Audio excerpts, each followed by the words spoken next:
Hello everyone, hope you're all doing well. In this video, we're going to look at 3 issues that young batsmen have against pace bowling, specifically when the bowler is bowling it quite short and the batsman is forced to move onto their back foot. The 3 issues are, number 1, the batsman is not effectively moving their weight onto the back foot. Number 2, the batsman moves to the back but loses control or loses balance and falls over. And number 3, when the batsman moves back, they are not able to get on top of the ball and as a result are hitting the ball up in the air. And so let's get into it. For me, batting is all about getting your body weight in the right position as quickly as you can after the bowler has released the ball. As you see that short ball coming, back foot goes back, a small step is enough. Let that front foot glide as well with it. Your final position is very compact. What I see a lot of young players doing is they transfer their weight back, but they leave their front foot where it is and don't drag it back as well. So this front foot movement is very important so that your final position is very compact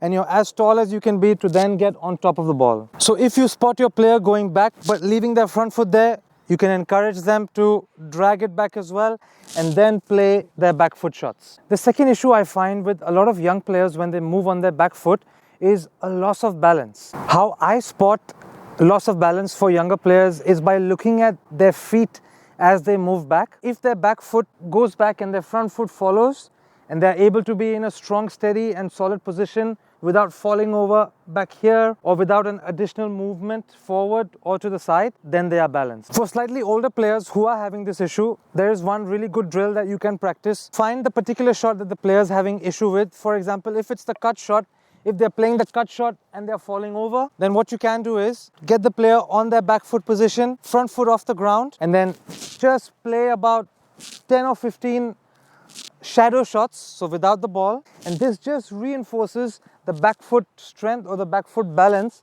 that a batsman should have in these back foot shots. If the issue is with, say, a back foot defense or a back foot punch, then same thing. On the back foot, the front foot off the ground, and you can practice these back foot shots just standing on your back foot. And the final common issue that I see that young players go through on the back foot is not being able to get on top of the ball. Some young players, because they don't bring their front foot along with them when they transfer their weight back, their head drops back, their weight drops back, and they tend to, or they would naturally hit the ball up in the air, as opposed to dragging that front foot back, being on top, head down, being on top of it, putting the ball down. Another good way is to work with your player to try and get them on the front part of their foot when they go on the back foot. So this is what it looks like. When they step back, trying to put a lot of pressure on the front part of the foot, so that would be the ball of the foot and the toes of the foot as opposed to the heel. When the player puts pressure on their front part of the foot, they end up getting taller by going on their toes and on the ball of the foot and lifting the heels up. So this allows them to get over the ball if the ball is that little bit extra higher. You can use that as a strong anchor to then play your shots. So that could be a cut shot, that could be a back foot punch, it could be a back foot defense. It just helps to have a strong anchor when you're on your back foot to play that solid shot that you want to play. Just to be clear, not every back foot shot needs to be played off the toes, but if the player can at least train in this specific way, it will strengthen the front part of the foot as well as strengthen the lower part of the leg, the calf muscles. This will really help to build that strong foundation when the player is on their back foot.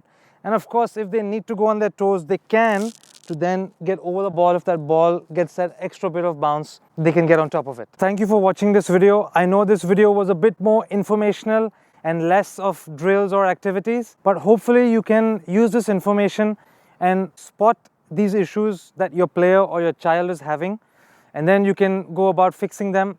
If they are still struggling with these issues, please send me their videos. I'll have a look and I'll definitely send you some feedback, and hopefully we can fix your players' issues together. Thank you for watching, and I'll surely see you next time.